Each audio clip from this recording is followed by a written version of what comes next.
Hello and welcome to the Miskatonic Playhouse. I'm T.A. Newman, your host. My team and I will be bringing to life cosmic tales using the Call of Cthulhu role-playing game, which contains mature themes, horror, character death, and loss of sanity. Our mystery can be found in the Miskatonic repository, where people like you and me can write scenarios for other players. We're proud to have this episode of the Miskatonic Playhouse sponsored by the Storytelling Collective, who provide an excellent course on scenario writing, which many of the team have taken to help improve their writing skills. We welcome you to The Dragon of Wantley by S.R. Sellens.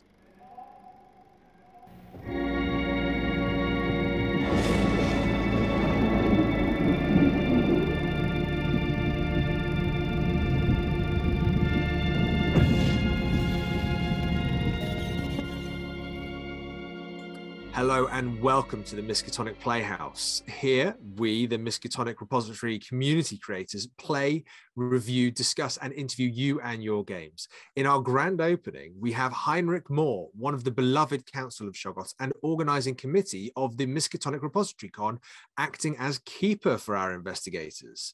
Tonight we have Charles. Hi, I'm Charles, Mathe-Dumaine. And tonight I will be playing Archibald Crowther. I'm the valet of Hugo, and I'm sure that with my master, everything's going to be just fine. And Graeme. Hello, I'm Graeme Patrick, and I'll be playing Celia Waters, a spunky investigator who is looking to find out and report on this story by some subterfuge on the way. And Pete. Hi, I'm Pete. I will be playing Charles Tuck, private investigator, a hardened and no-nonsense Scotland Yard man who is on the case of finding a missing person. And myself, T.A. Newman, I'll be playing Hugo Shrimpy Hargreaves, who is a rather short gentleman of standing with more clue than he thinks he has. And I'm Heinrich, your keeper of arcane lore. And now it's time to pull back the curtain, roll the dice, and keeper, the stage is yours. Well, welcome to the opening episode of the Miskatonic Playhouse. I am incredibly excited to bring you the scenario The Dragon of Wantley today, which was written by one of our members, S.R. Sellens, who has just done a wonderful job. If you have a chance to check it out on DriveThruRPG, if you had the chance to check out the cover art, it is just gorgeous. He really did an outstanding job, and I'm so excited to have all of you playing here. So welcome all. We are going to begin in the afternoon on May 7th, 1925. You are all at a train station, London train station specifically. We see each of you standing together in a group. First, the camera zooms in on a young woman. Celia Waters, what do you look like as you are about to board a train? Celia is 25. She's probably got a button-up wool jacket and coat sort of over for the sort of cold weather, and she's probably got a sort of carry camera with her and probably a bag with all her reporting gear. She's apprehensive about the journey, but this is going to be good news and good reporting that she's going to be able to get hold of. Excellent. The camera next pans to a man standing next to you. Mr. Charles Tuck, can you describe to us what you are looking like on this afternoon? So Charles is a rather stocky, middle-aged man. You can tell that there's a little bit of muscle underneath his grey three-piece suit, which he wears, covered by a long, dark overcoat, which he's wearing to shield himself from the cold. He's got a bit of a cheeky, disarming grin on his face. He doesn't quite know what to expect, but he's here to crack a case, and that's what he wants to get done. The camera next zooms outwards, and we see within the lens 2 gentlemen captured, though one perhaps is a bit more proper than the other. Mr. Hugo Hargreaves, Mr. Archibald Crowther, please tell us about yourselves. Would you like to go first, Hugo? Indeed. I am a 27-year-old gentleman of refined taste, an absolute dapper green lawn traveling suit with a brown trim and a checkered bow tie, matching my socks, obviously, with kind of black polished shoes, Oxfords, not brogues. And I stand there very much looking to my confidant, who is in my employ, but is also someone that I'm looking to with a smile on my face. And Mr. Crowther, as Mr. Hargreaves looks over to you with said smile, tell us, what does the camera find in you? Well, the camera might find a man in his 30s, average height, of course, well-dressed, but less spotty in many ways. I mean, overall black, and he looks worried. But everything is gonna just be fine. Great. I love it.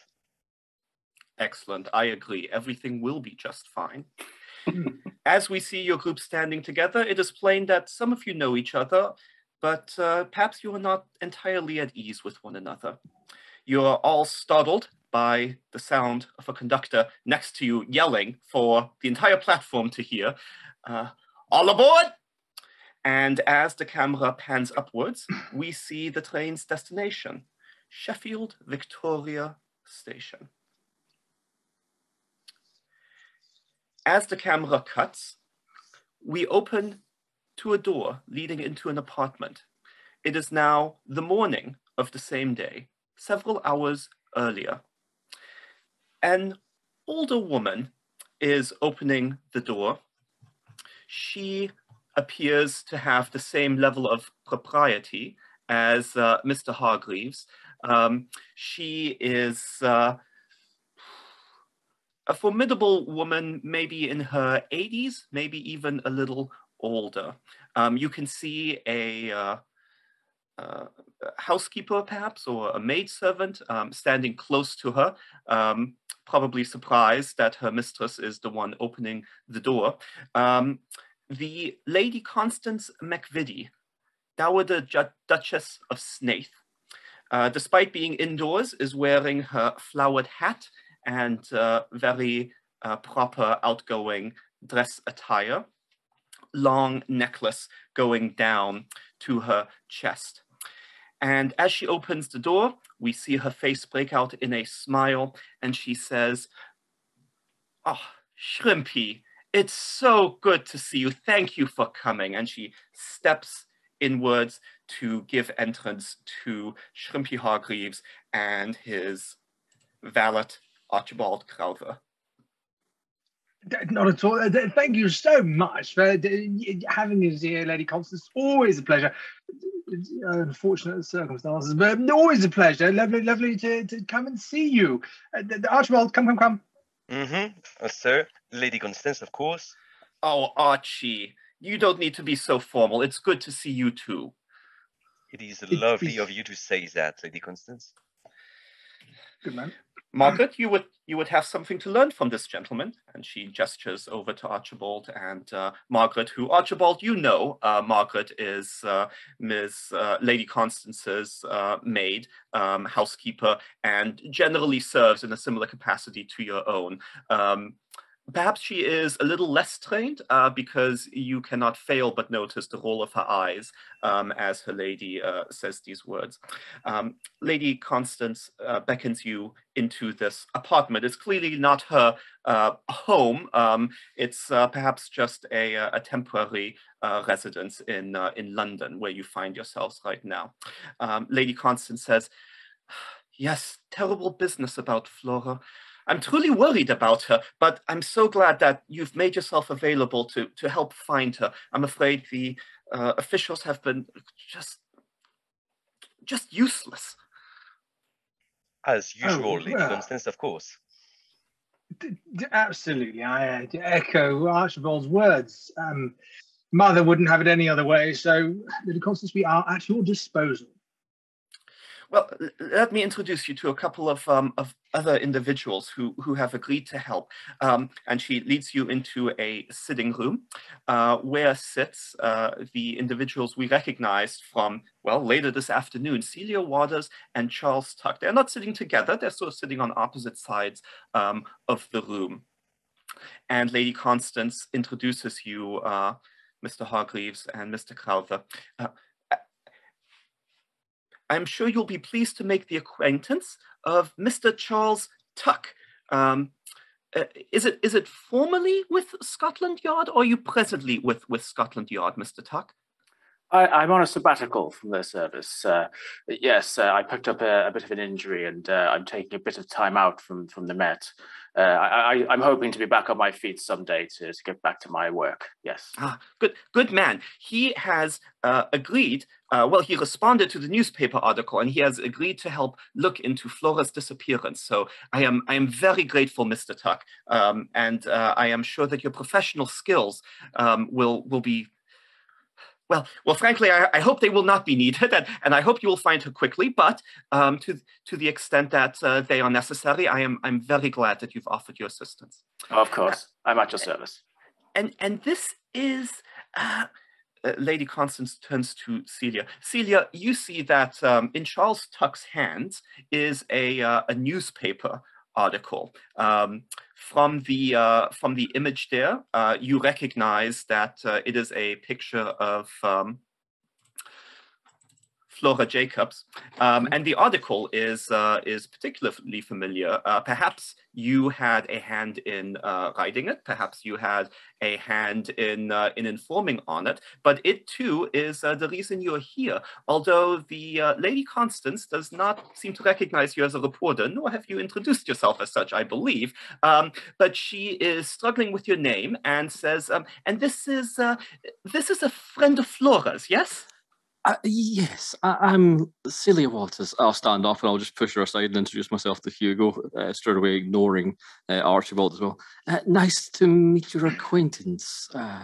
Mr. Hargreaves, is it? Indeed. Can I just ask, how tall is Celia? I would say she's or is she 5'2" or something like that. She's probably quite small. She still, to a degree, is probably a few inches taller than Shrimpy Hargreaves. So Shrimpy kind of looks up. And hello, wonderful to meet you. Sorry, Celia, was it? Yes, Celia Waters. I'm so concerned for Flora. She's not usually like this. Her going missing is quite the conundrum. I wonder if you have any feelings on that. Take out a pad. And Crowther, as Celia is asking these questions, you can't help but notice the newspaper article that Charles Tuck is holding. You think you remember it from your own morning reading of the Daily Herald, but as your eyes glance over it, I wonder if you would not mind reading for us the article that you will have in your list of player handouts. This is the entry marked "Young Socialite Still Missing." Is that me reading it? So who's reading the article? Mr. Crowther, would you please read that for us? Yes, of course. Young socialite still missing. Duchess plea in disappearance of niece. The mystery that surrounds the disappearance of the socialite Miss Flora Jacobs remains unresolved tonight. Miss Jacobs, who was recently introduced into society by her great aunt as the Dowager Duchess of Snaith, disappeared on her way to her aunt's estate in Yorkshire 3 days ago. Despite searches by the local constabulary, no leads have been found yet. Some of the more salacious gossip columns have reported that Miss Jacobs was recently seen in the company of a well-to-do American. Not much is known of this gentleman, although it is possible there may have been an understanding between the young person. A spokesperson for the Duchess household has declined to comment, other than to state that Miss Jacob's family has offered a reward to anyone who has information that leads to the safe return of the young lady. Mr. Crowther, Charles Tuck, perhaps subconsciously realizing that you're sort of looking over his shoulder, closes the article, and the camera goes back to Celia, who's just asked a question. Lady Constance assumes that anyone is always talking to her, and so responds to your question, saying, "Well, I mean, I'm besides myself, as you can imagine. Flora was coming to visit our house in Snaith, and well, she never arrived. So I mean, it's shocking, and well, it has necessitated me coming here all the way to London." But That's oh, so sorry, Celia. Here you go. My bad. no, sorry. I was just that's fascinating. Where was she? Well, last seen? Oh, well, Margaret, it would have been the driver, yes, when he dropped her off at London Station, yes, he loaded her luggage into the train. Yes, right. Exactly right. Yes, Margaret is not really responding at all. Lady Constance is just talking and assuming the answers to her own questions. Mr. Crowther, I think you were trying to get a word in. Yes, I mean, Lady Constance, I don't want to worry you or anything, but could you tell us more about your relationship to Flora? Is that someone you know well? Oh, yes, the poor dear. She, well, she was not born with all the advantages of a proper young woman. But I took it upon myself as her great aunt on her mother's side to assist her in coming out to society. So we have been very close, and I like to think that Flora, in the absence of her own mother, who sadly passed away at a young age, viewed me as perhaps a motherly figure. How cute. Do you have maybe any other kind of information? How old is she? On maybe what she wanted to do with you? I mean, this whole new life of hers. What was it going to be in the first place with you? Archibald, just sits down. These questions are very formal. Of course, I'm so sorry, Mr. Hargreaves. Of course. Not at all. What was it you were saying? I want to ask what you were saying, but I wanted to make it look like I was saying it. Archibald, what are you saying? Yes, of course. Go ahead, Hugo, and do that. The questions that Archibald were asking were questions that I prepared for him earlier. Lady Constance, would you mind asking them perhaps on behalf of the room here? Thank you, Archibald, for reading out those prepared questions. My pleasure, Mr. Hargreaves. Once again, I'm sorry. It's quite all right, Archie.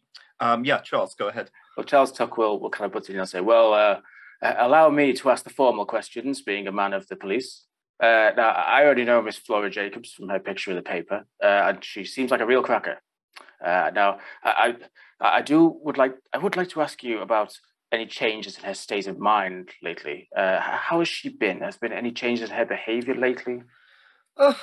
Well, she had just turned 19, and you know how children can be, especially someone who came from her circumstances and had so much to learn about society. I'm afraid she was quite swept up by it all, and, well, as you saw from the papers, she fell in with some questionable company, an American, I believe, of whom she professed to be quite fond. I believe he was an American, but I think he had a German name. Adler, perhaps?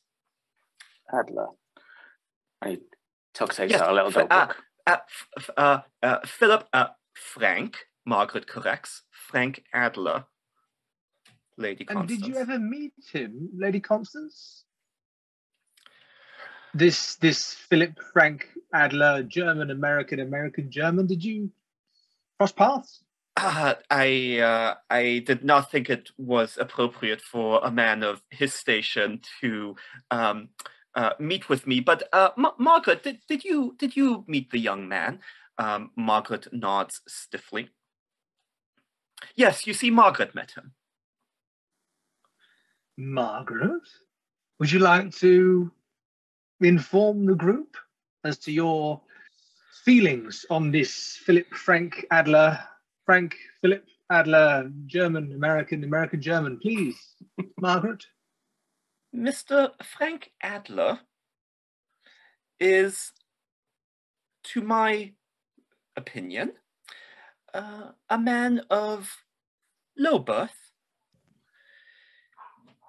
I confess that he had something of a charm about him that I am sure a young lady like Miss Flora would find of interest.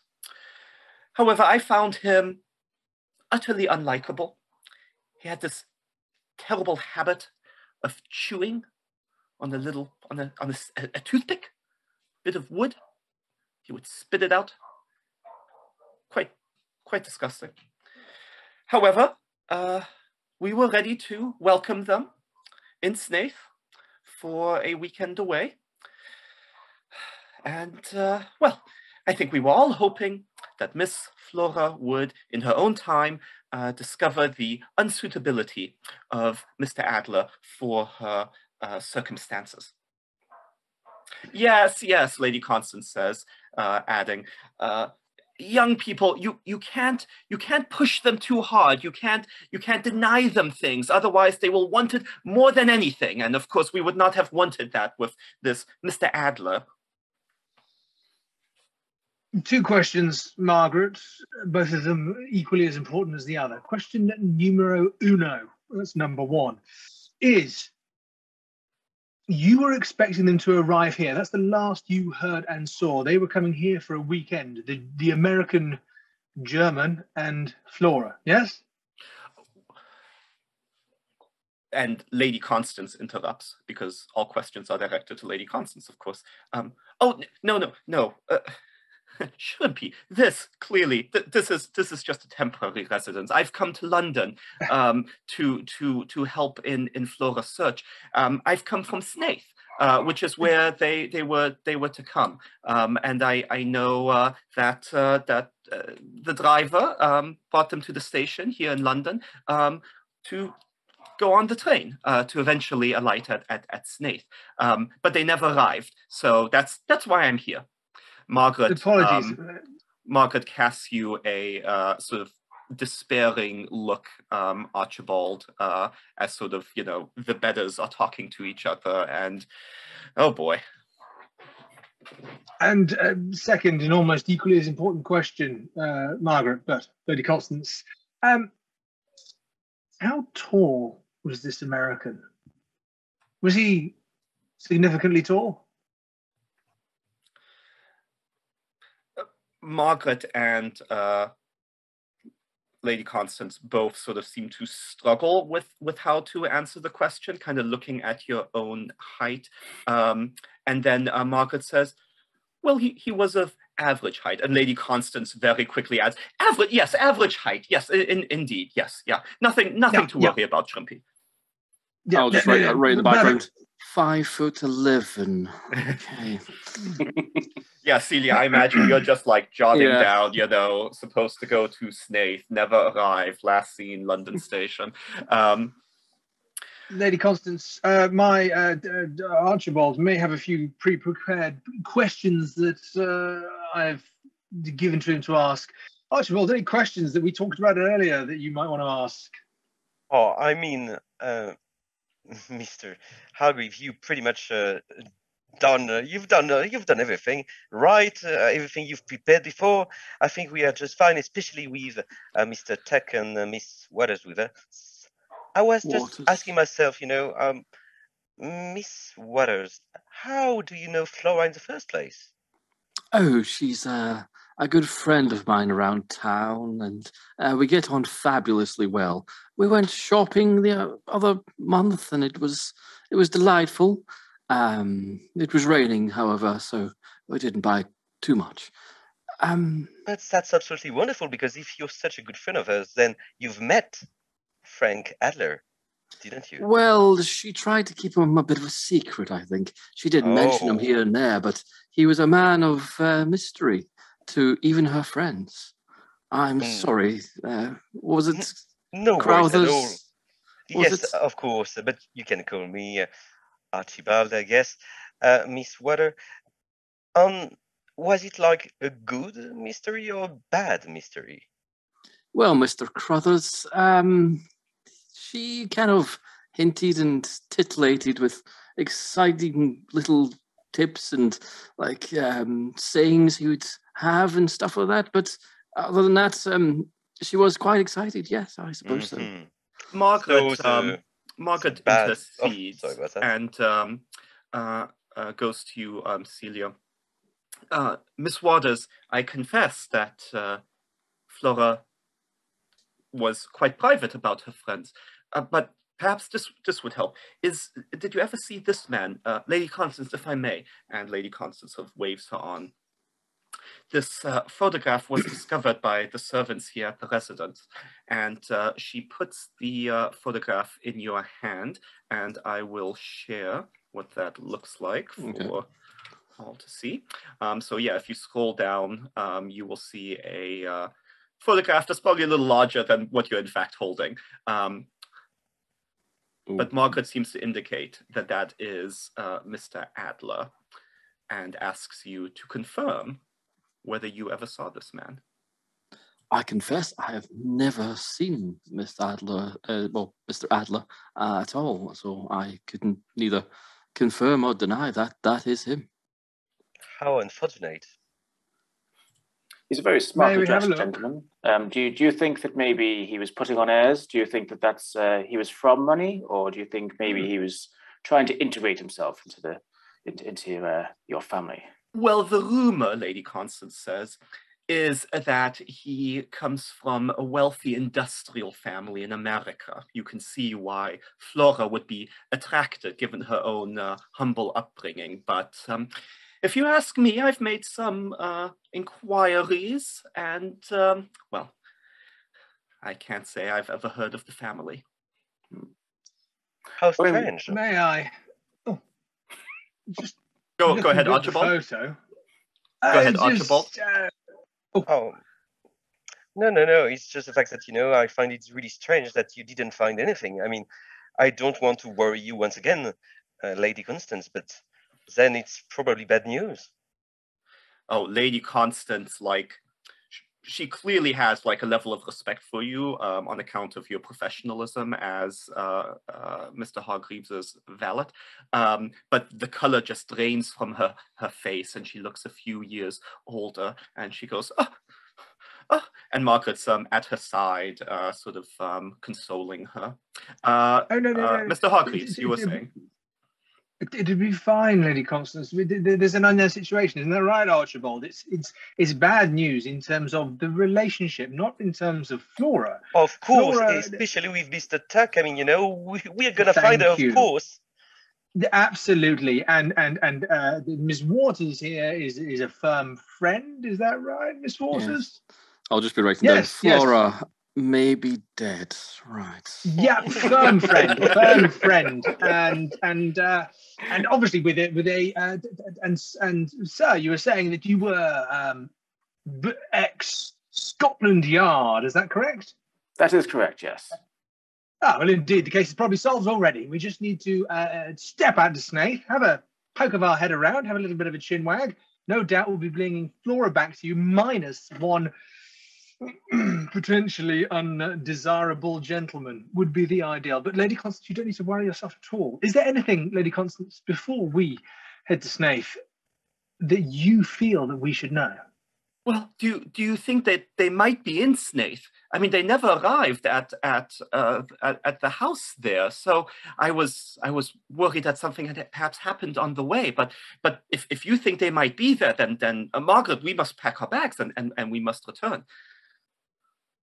My experience of reading mysteries, and I know this is no Scotland Yard, sir, but I will express my knowledge here. I don't want to show off.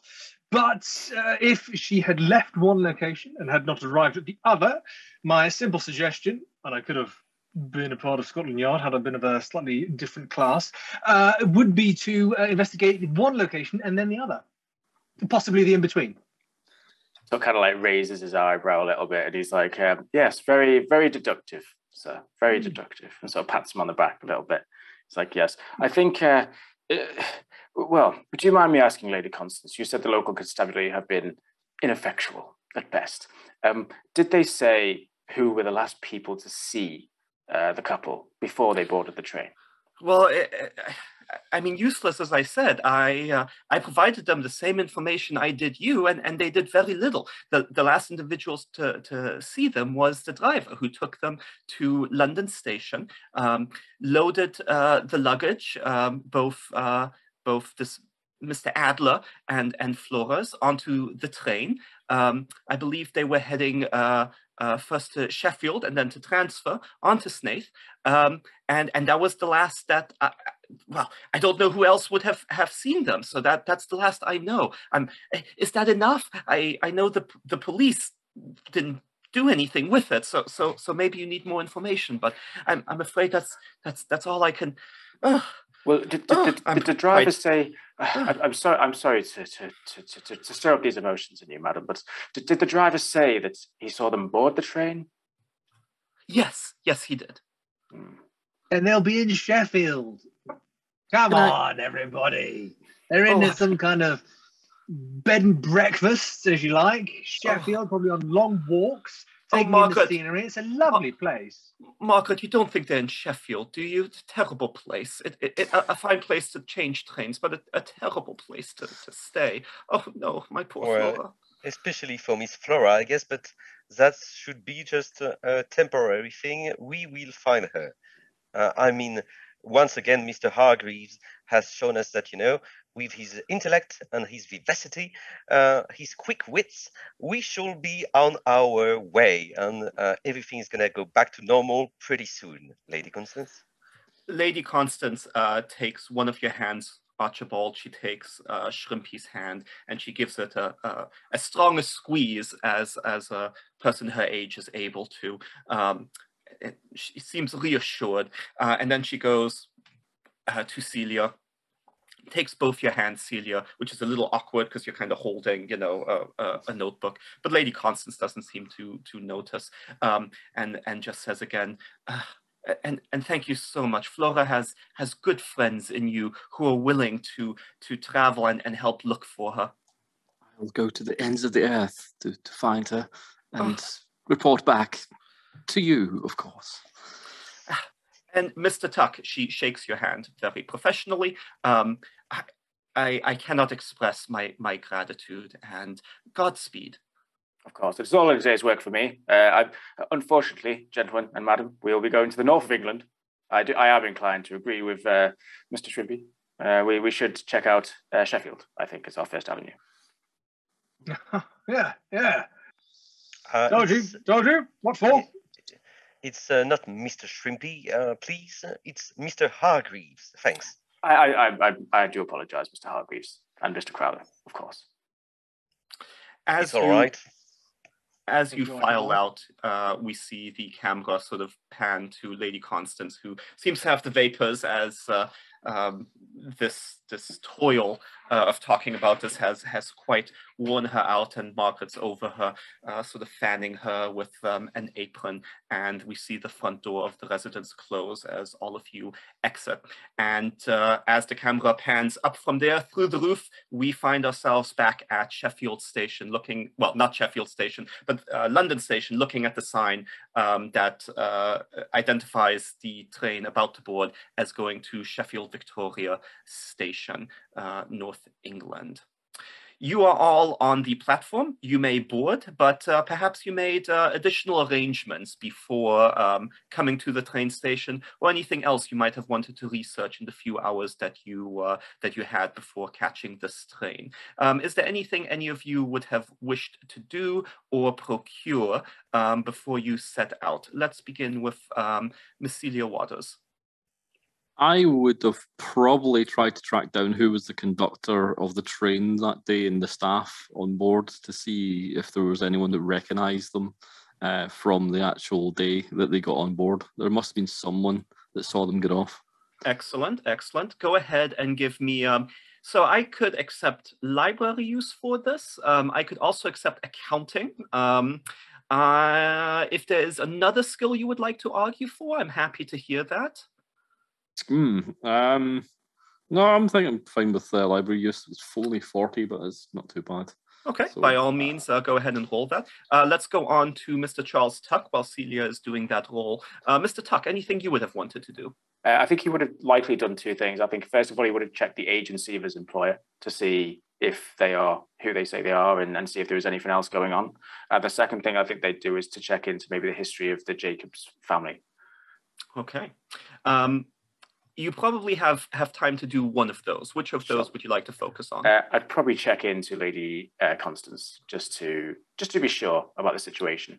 Absolutely. And to me, that would be most likely a library use role, but I would also accept law to the extent you're sort of looking through official records like that. But if there's another skill you would like to argue for, I'm happy to hear that. I think I'll go with law. Okay, go ahead and make that roll. Mr. Hargreaves, Mr. Crowther, while those rolls are being made, anything either of you would have done? To Hargreaves? Archibald? Oh, No, here you go first, kind. sir. So kind. I think Shrimpy would have probably just tapped up a few of the local gentlemen's clubs, send a quick wire through. What do we know about Frank Adler? We've got gentlemen pals abroad. We do business here, there, and everywhere. There's always people trying to get in touch with us for our money. So, who are the Adlers? Is what I'd like to know. And I imagine I would have sent a number of quick-fire telegrams saying urgent. Mm-hmm. Very good. To me, that sounds like an accounting role. I would also, I'm not sure library use is really appropriate here since you're reaching out. I would also accept credit rating as a role. Yes, credit rating is what we'll go for. Credit rating is what you'll go with. Very good. Archibald, what would you like to do? I mean, Archie perfectly knows that he can't really rely on Hugo to actually do something useful. So I'm going to prepare the luggages. And because we are dealing with Americans, savage people, we are probably going to take a rifle with us. It's a hunt rifle most of the time for Hugo. But this time, maybe we are going to hunt something else. Very good. And because you are spending a bit more time on the packing arrangements, later in the scenario, to the extent that there are any items that you would like to have on hand, I think it is fair to say that it is more likely that you would have thought to pack them. So keep that in mind. No need to sort of write down on your character sheet all the different things you might have packed. Just keep in mind that you pack quite carefully and so may have a variety of tools to draw upon should the occasion call for it. Thanks. Miss Waters, how did your roll go? That's a regular success. 3 luck would get a hard if that makes a difference. Yes, go ahead and make that a hard success if you're willing to spend the luck. I am indeed. Yep. Okay. And so you were looking into the train conductors, right? Mm-hmm. Who was sort of on the staff. Okay, so this is incredibly boring work. However, it is the kind of work that you excel at. This is exactly in your wheelhouse. Matters are complicated by England and Scotland and Wales' excellent train system. It means that there are lots of trains leaving at lots of times. However, you do have the information of exactly what train Mr. Adler and Miss Jacobs purportedly alighted on. So that is helpful. So you do have a complete list of conductors, and individuals who would have worked the train during that day. Now, it is a bit of a formidable list because some of the staff change when the train switches over at Sheffield. So Sheffield is a train hub, so trains going every which way. You know that in order to get to Snaith, they should have transferred at Sheffield over to the Kingston upon Hull train line, which, among other destinations, would go to Snaith Station. You, again, have the list of all the people who would have been working that train.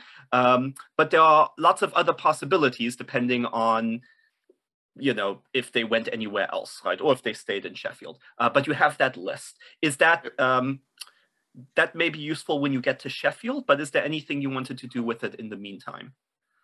I will probably check against the staff at the station, King's Cross, or wherever we're leaving from. Is it Victoria or King's Cross? Okay, yeah. There's some overlap in names.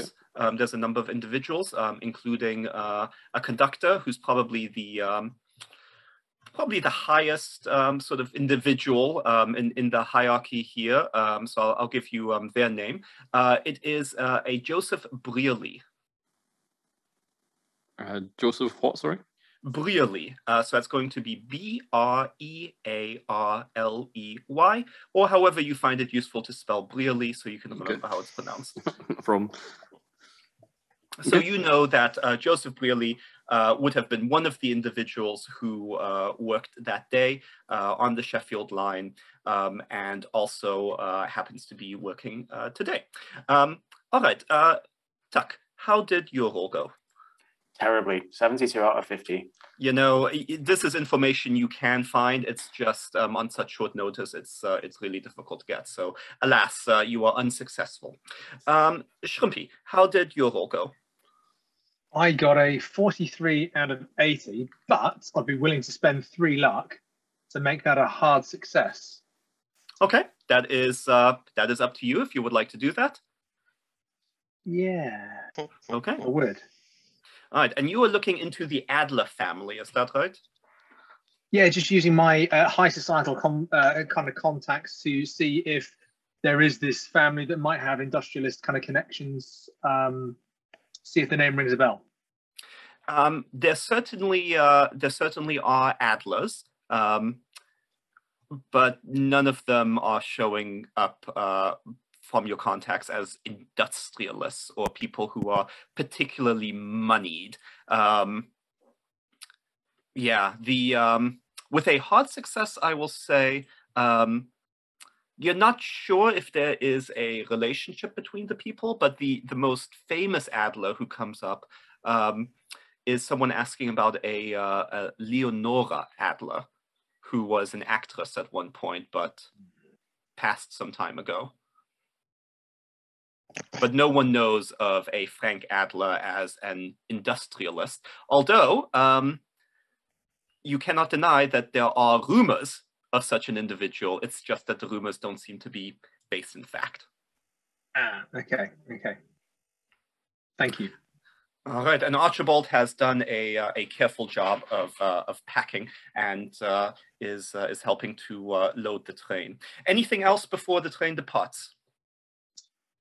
I would have shared my information with Archibald. Absolutely. Implicitly. Okay, implicitly. Okay, so not to the others. Actually, yeah, I probably would have just told everybody. Okay, yeah, and recall that just for purposes of gameplay, we will assume that you share all information with each other unless you explicitly say otherwise.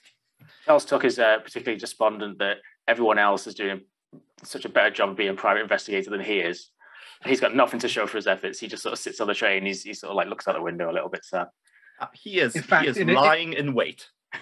In an attempt to impress the Scotland Yard ex-investigator, Shrimpy is kind of there with a pipe that he doesn't really know how to smoke, but just kind of has it as a bit of a prop. And it's just kind of, oh, yeah, and Leonora Adler was an actor. But, you know, I'm just throwing a few pieces together here. Objective. And Tuck opens his notepad and he's like, yes, I also found that out. Yes, very good, yes. Celia, is there anything you're doing on the train?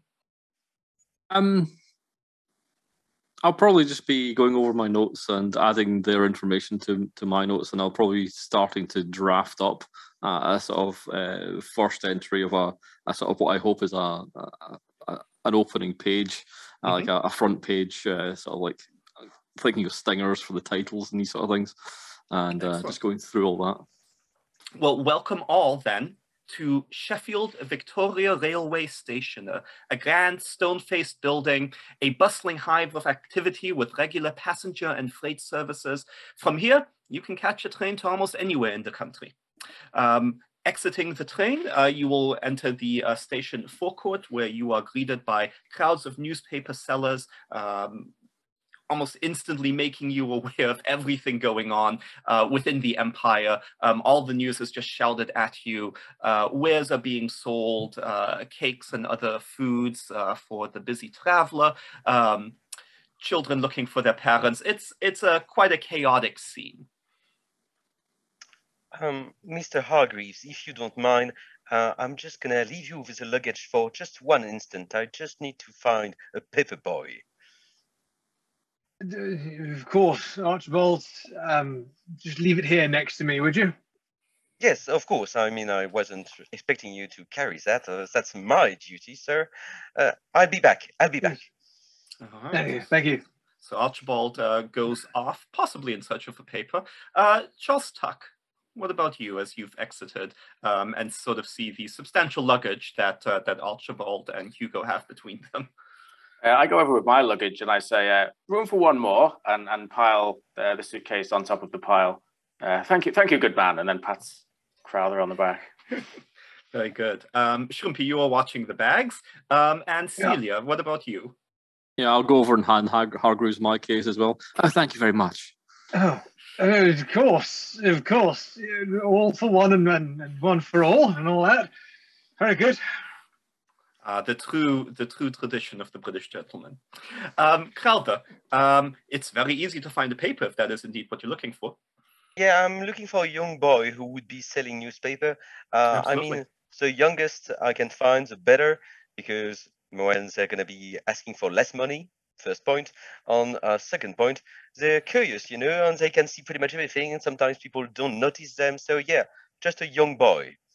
All right. Yeah, not a problem. The boy yells in your face, Mummy's in the moor! Rebellion in India! Hey, lad. Can I buy you some newspapers? Yes, of course, sir. This way, lad. Great, perfect, amazing. I'm just gonna give him a penny. And I'm gonna ask him, and you look like a really clever boy, aren't you? Well, thank you, sir. And because you're a clever boy, I'm pretty sure you would be glad to help out, right? And maybe get some money. Oh, yes, sir. Okay, I'm looking for a dashing couple that you might have seen the 7th of May, a few days ago. Does that remind you of anything? All right, so you're going to sort of ask some questions of this boy, possibly show that photograph Exactly, to see yeah. if... okay, all right. I am feeling persuade or credit rating as a role. Charm could also work. But tell me if you're going for any other skill. No, I guess that persuade is going to do the trick, I guess. Okay. By all means, go ahead and make that roll. So meanwhile, Charles Tuck, Celia Waters, and Shrimpy, you are standing amidst your various bags. Archibald has not yet returned. Are there any conductors around? Oh yes, they are they are islands of calm, cutting through the chaos as they go on their various ways. Okay, I'll look for the most important looking one and sort of approach them. I'm going to be looking for Joseph Brearley. Okay, so yeah, you can make some inquiries, and the conductor or the station manager that you speak with will note that, oh, really, yes, good man. Well, just come in on the Sheffield line from London. Oh, he's over there. And the manager sort of points him out, and who is presumably Joseph Wheely. Okay, I'll run after them before the train leaves again. Okay. Excuse me, can I ask you some questions, please? Right, we're leaving soon. Lovely. I have some questions about a young couple who passed through here a couple of days ago. Perhaps you remember them, and I'll show them the photograph of Adler. Okay. Yeah. I have no problem with us sort of playing around with time, so that Archibald has a photograph, that you have the photograph. That's all. I'll do Flora. That's fine. I'll probably have a picture of Flora. Yeah, good. Picture of Flora, at the very least from the newspaper, and you have the picture. He squints at the pictures. Are you with the police? No, I'm a reporter for the Daily Herald. I do believe that this young lady has gone missing, and we're doing everything we can to find her. I do believe there's even a reward involved. Oh. Well, I don't know anything about a reward. Happy to help in my capacity as a conductor on Her Majesty's train service.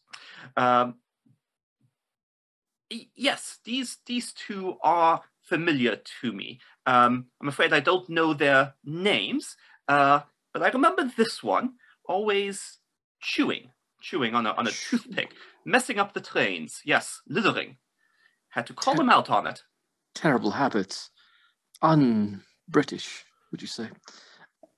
Oh, quite. I don't think he was. I think he was from the colonies. Ah, of course. Brutes.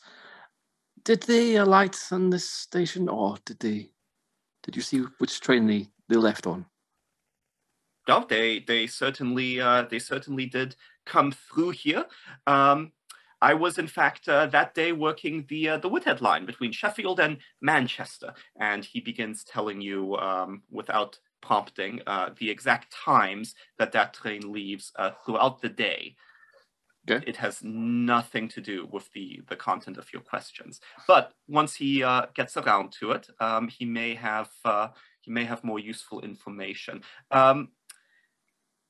I am feeling persuasion here, or credit rating, or depending on what your appearance is, we could even go with that.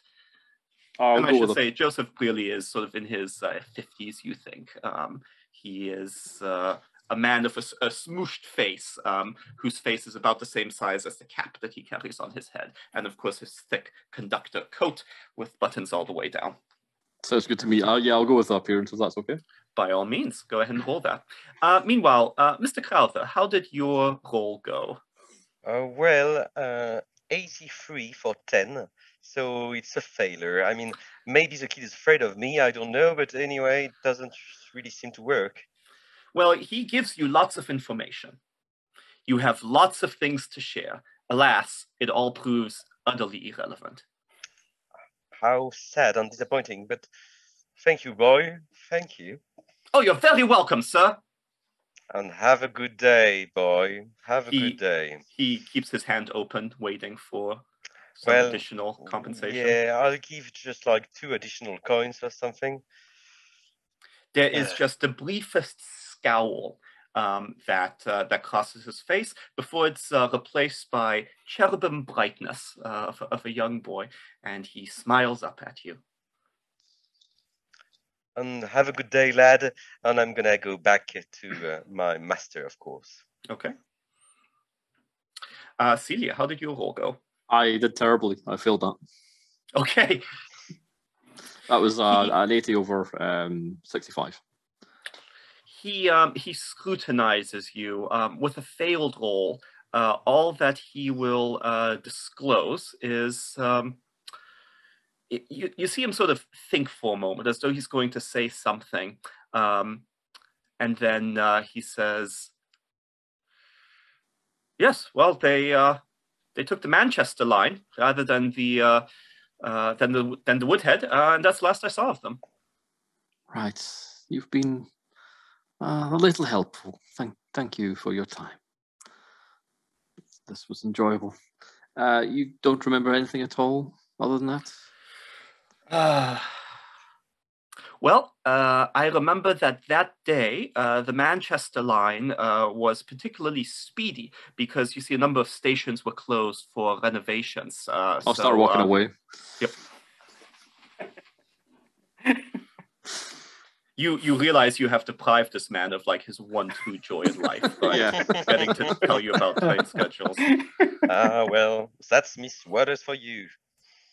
All right, all of you rejoin up with Charles and Shrimpy at the luggage. Well, I'm sorry to confess that well, the newspaper boy didn't know much. I mean, talking about interesting things, he didn't know much. Did you get a newspaper? Yes, I got two of them. I don't know what we're gonna do with that, but well, here you go, Mr. Hargreaves. Yeah. What about you, Miss Waters? Were you lucky? Unfortunately, no, I was not. I got caught up in a boring conversation about trains. I did learn, however, they departed on the Manchester train. And the exact times. That's absolutely great news. Then we know that they might be in Manchester. Yes, well, but they could be anywhere on that line. A lead, is it not? It is, but without knowing where they got off, I mean, it's not much of a lead unless we want to get off at every station on the Manchester line. Yes. Shrimpy, you are looking at the Telegraph, Yorkshire Telegraph. This is the paper that Archibald purchased sort of as a, not distraction, but as an aside to trying to get some information. And I have included that handout for you in our notes section. I'm happy for you to look over it. And to the extent there are any articles that you would like to share with the group, you may do so. But while you are reading, please continue your conversations. So, no, Crowther? Here you go, Miss. No, Crowther, you have something to say. It's always good. Oh, thank you so much, Miss Waters. I'm so sorry about that. But yes, Mr. Tuck, I mean, if we have to go to every station between here and Manchester, we will, right? I mean, it's part of the job. That's what you're used to do with Scotland Yard. Well, I mean, I am getting paid for this. I'm not sure about you fellows, but so I'd be happy to if it took me all year. But I think in missing persons cases, we need to we need to act quickly. Yes, of course. Yeah, I mean, that's absolutely. Yeah, I should have thought of that, of course, Mr. Tuck. So, what do you recommend? Well, I'm just going to assume that I've got a copy of this paper as well, and say, may I draw your attention to this article? Which one? Mummies in the Moor. I was just reading that. 2 corpses. We're looking for 2 people. Mummies in the Moor! Rebellion in India! Boys are shouting at you from the crowd. Are you suggesting that those 2 people, those 2 mummies, are the people we are looking for? Are you suggesting that maybe Lady Constance is going to learn that Flora is dead? Well, no, that can't be the case. I'll underline that in my notebook a few times. No. You misunderstand. The article says, Mummies in the Moor, frightful find in Warncliffe Field. A local farmer, Samuel Farrow of High Tree Farm, made the grisly discovery of 2 corpses in an unusual state of decay. Now, they only left a few days ago, so an unusual state of decay probably isn't just saying. Yes, of course. Whilst tending to grazing land last Saturday. The bodies appear to have been mummified through some process as yet unknown. Professor Marcus Hawkwood of the University of Sheffield has been examining the find and told the Telegraph that the bodies are dressed in clothing from the 16th century. No, it's not them. They would have been what a dressed relief. like that. Yeah, absolutely. I only caught the first paragraph. Yes, I should have read the full article. I do apologise. No, you're all right, Doug. Professor Harkwood, a renowned expert in the more esoteric aspect of history, is continuing his research in the village of Warncliffside and has been granted exclusive access to the library of Sir Reginald Morbat. He hopes to find some exploration of this macabre mystery, and he has promised to keep the Telegraph informed of further developments. Oh. Oh, that's lovely, isn't it?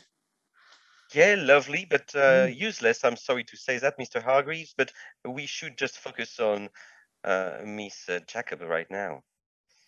Yes, I'm afraid I can't find a compelling reason to follow up that lead. I'm not sure. Mr. Hargreaves, once again, I'm really glad that you're reading news articles, that you're enjoying your life, that you're full of ideas. But we really, really need to move forward. Time is of the essence. Agreed. Miss Waters, with your list of conductors that you have, do you have any of them from the Manchester line who might have been working those days? Do I, Keeper? Yes, I think we specified that you sort of had a very extensive list. I think you got a hard success, so I'm very comfortable with you having a list of all the conductors who also sort of would have serviced other trains, right, that connected in case they went somewhere else. So yeah, absolutely. I think what we need to establish is where they got off. Indeed, yes. So we should probably go over to that platform and, well, ask the conductors there, I suppose. Seems reasonable. Unless you want a cake, Hargreaves. I'll take care of the luggage. Somebody say cake? Yes. Cake? Lovely. I'm sorry, I was just reading this newspaper. Do you know, it seems like an awful lot of people are going missing. Whatever. Cake. What kind of cake are we talking about? Meanwhile, Charles, you can you have been armed with the knowledge that Celia recovered, and while there are discussions of cake ongoing, how would you like to go about your search from here? If I can find on the list the conductors, I'll maybe ask the tickets office or another conductor if I can find one of those people. Yeah, absolutely. And you can you discover that there was another conductor who is here right now. They are a Mr. Charles Brinkley. And they are a younger fellow, looks like a junior train conductor, perhaps. Doesn't look like they've been on the line for very long. And they are, in fact, getting ready to board the Manchester line in about 10 minutes. Mr. Brinkley, can I stop you for a second? Yes, of course. So this train will take you all the way to Manchester, but lots of stops. No. I'm sorry. I don't think I'll be boarding the train right now. I just need some information from you. Oh, well, if you have questions about any other lines and where they go, I suggest you check the ticket office, or check with Mr. Brealey. He knows all the lines by heart. Yes, I've heard he does. May I just point your attention to these pictures? I show him the pictures of Adler and Jacobs, and I say, "Have you seen these people in the last few days?" Oh, well, Charles, it's obvious to you that this young man does recognize them. No question about it. But how would you like to go about trying to get this information? I take a banknote out of my wallet and I hold it sort of between my fingers as I scratch my face. And I say, yes, I'm very interested to know anything you know about them, where they may have gone to. We are trying to track the lady down. We think that maybe this man has pilfered her away from her family. Anything you know would be of great assistance. And again, I scratch my face with the banknote. His eyes go wide. He realizes that his whole life has been preparing him for this moment to be bribed, and he's trying to figure out how to seize this moment. Go ahead and roll me credit rating. Excellent. Or if you want to argue for another skill, I'm happy to hear that. Well, after that roll. But I mean, I've rolled it now. So it's a 92 out of 30. Ooh. Ooh. Can we do... Just the banknote blow out of my hand onto the train, and it's the only one I have. Charles goes after the banknote. He stumbles. He falls onto the line. The train rolls over him. Do we see him struggling with the chap on the bank? Yeah, it's the Manchester train. Archibald, Shrimpy, Celia, you're starting to wonder whether our member of the Scotland Yard, formal or otherwise, maybe he was let go or put on sabbatical for other reasons, because he it is just not subtle. You know, Inspector Clouseau levels of policing. Yeah, and you can see that the conductor he's talking to is about to respond by seizing the moment and giving Charles a piece of his mind that you cannot bribe the conductors of Her Majesty's train line. Can I intercede? Yes, you may. Please do. So I absolutely kind of jumped to say, just going, apologies. My friend here, who is formerly of the Scotland Yard, doesn't quite understand the natural relationship between those that provide such an excellent service and those that experience such an exceptional service. Archibald will tell you that I'm a man of understanding and rewarding such understanding. So I would like to, I don't know what my friend was trying to do, but what I would like to do is reward you for your bloody good service to this train line and the people that ride it. And any information that you're about to give him, I would ask that you do so, but not in a manner of distaste, in a manner of pride. And I will pay you for that pride. I will allow you to roll your credit rating. I will, however, before you roll, I will count this as a pushed roll on Charles's behalf. And the consequence of failure, which I must tell you before you roll so that you have an informed decision to make, is that he will almost certainly report you to his superiors, and that there was an attempted bribery, and that the officials will get involved. That will be the penalty should you fail. Oh dear. So it's out of 30. We got this. We got this. No, I'm going to I'm going to have Shrimpy roll. Ah, perfect. So yeah, because he's the one interceding on your behalf. You're right, if we were playing the rules to a T, you would be the one pushing the roll, but here Shrimpy came up with sort of the reason for how to push it and is going to share in the consequences, which would be most unbecoming for a gentleman. So we've managed to roll a 26 out of 80. Okay. Charles, looks incredibly relieved. He really thought he was going to have to do something here. But now, fortunately, a gentleman, a man of the upper class, has interceded and told him exactly what he needs to do. And Charles likes to follow the directions of his betters. And so he says, "Oh, of course, I am at your service."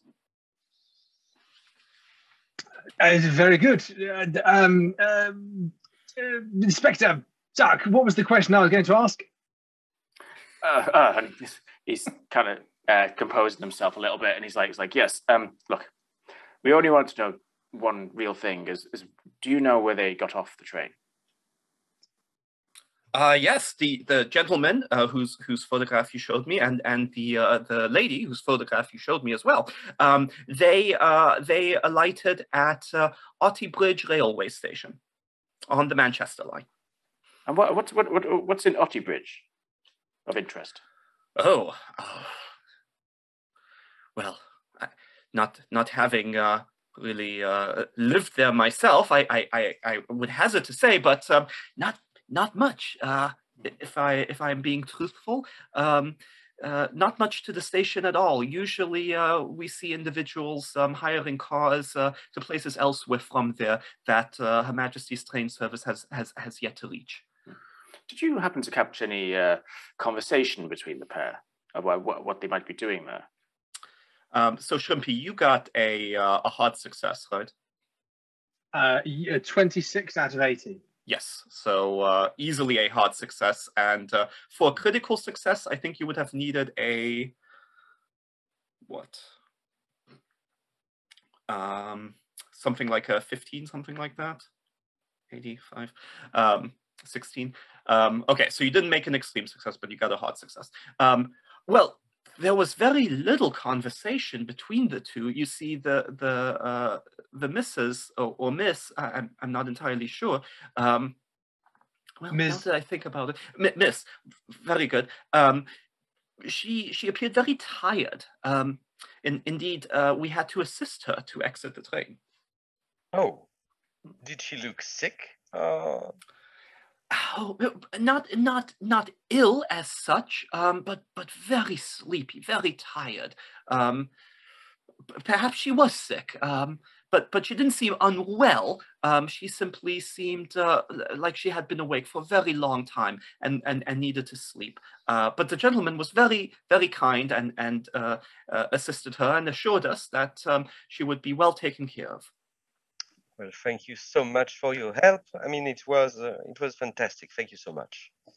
And this train we're on now, this train is going to pass Otley Bridge. Am I correct? That's right. In about 4 minutes and 23 seconds, sir.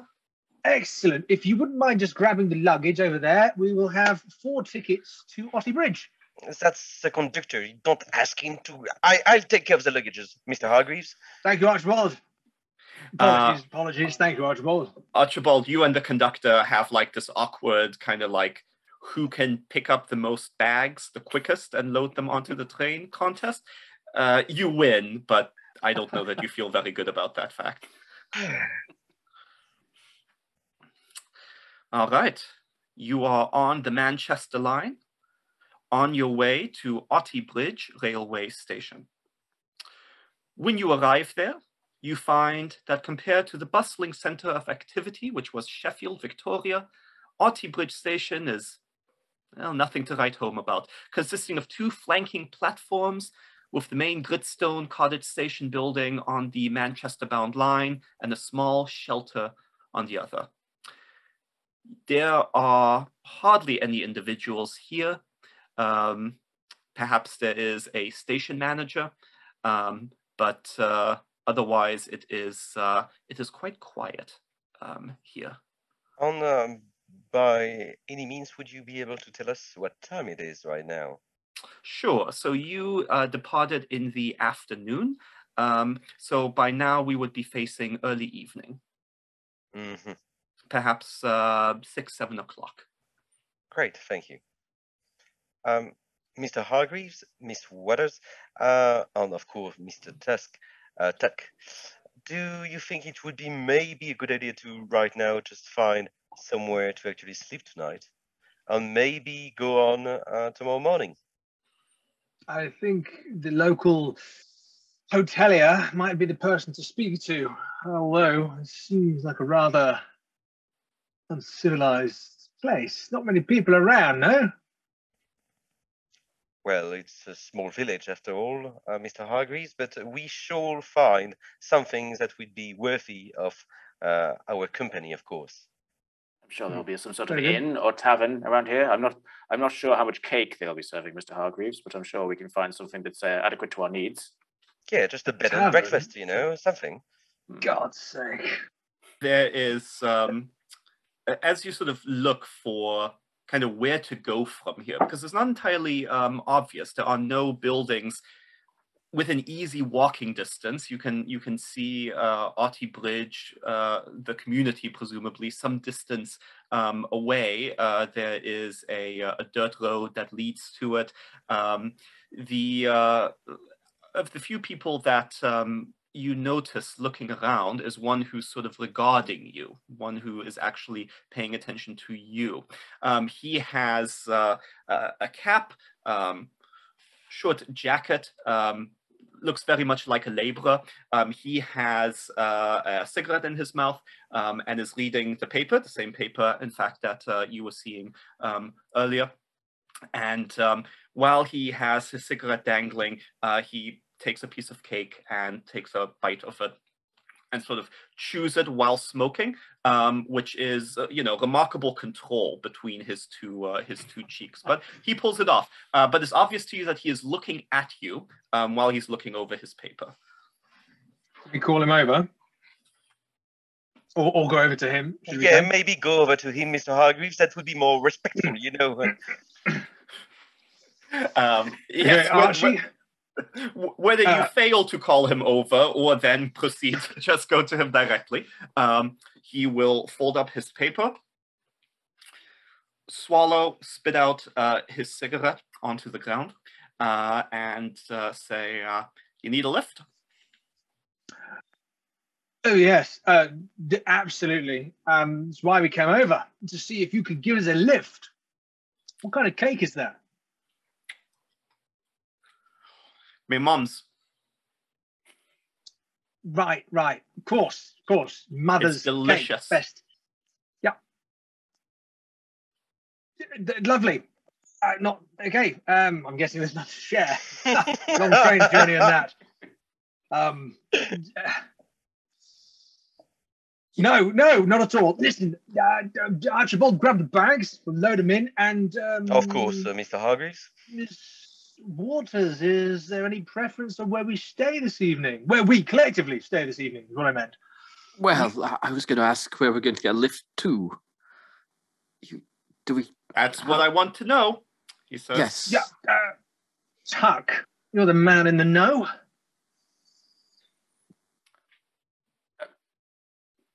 As a yeah, you can cut that one, Graeme. You can cut that one. I am glad that my driver, who eats cake and smokes at the same time, has knocked you all off the game. Excellent. Power roll. So yes, where are the places that tourists like ourselves might be able to stay the night? Well, Warncliffe side. 2 miles away, can take you there as an inn. Yes, Lovely. Nice. That name rings a bell. Is Sir Warncliffe? I believe that's where High Tree Farm is located. Oh, the. Yeah. You're asking about those mummies, right? That what you're here to see? Yes, that's where I. Yes, that's why we're here, of course. The mummies. In the newspaper. No. Yes, Miss Waters. Okay. We're here for the mummies. Right. Great, amazing. So you're here with the archaeologist lady, not the other ones. That's correct. Yes, this is Professor Hargreaves, Dr. Crowther, and Professor Waters. And I'm Professor Tuck. We are here on a research expedition to look at these mummified bodies from the 16th century. Fancy. Well, get a move on. Yeah, of course, we'll follow you. Thank you, chap. Yes. Tuck, you don't need to make any fast talk roll here. It turns out that whether you're lying or telling the truth, he doesn't care. He's just there to drive you from one place to another. He does open up the door for Celia Waters. Everything fits in the boot. And he starts driving off. It's not a very long drive. It's only a couple of miles after all. However, the road is quite windy, and good bit of shaking you around on the journey. Given that it's May, the sunlight is just beginning to dip, with the horizon still showing half of the sun, providing some illumination on the English countryside here. After about 5 minutes of driving, he will come to a slow roll, and he will gesture out the window, and he'll say, That's the farm there. Just in case tomorrow you want to come back and look, that's where you'll be going. Ah, yes, thank you. Thank you. Thank you. Great, thank you so much. Are they happy for us to pop in and have a cup of tea and say hello and do our professorness? Well, they expect us, I guess. Yes. I mean, you know, we were sent here, so yeah, of course. Yes, no, I just meant like, yes, of course. Of course. The driver shakes his head at like this display of just the most amazing subterfuge, and it's just obvious he does not care, right? He's like, it's just not paying any thought to it. And he says, right. Well, the rest of your group will be staying at the Moor Arms public house. That's where I'll drop you off of. Right. Thank you. There is, at this point, a minor quake. Oh. The ground shakes. Thank you for joining us for Act 1 of The Dragon of Wantley. And thanks to our sponsors, the Storytelling Collective. You can find out more on our website at miskatonicplayhouse.com. Join us on social media. The links are in the show notes. Until next time, when the curtain rises again.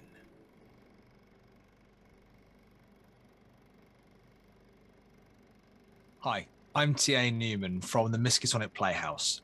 I've been writing scenarios for Call of Cthulhu for a while, and it came out of working with the Storytelling Collective. My first scenario, The Prisoner's Dilemma, which is now a print on demand, a bit of a success story, very excited about it, was done through the Storytelling Collective.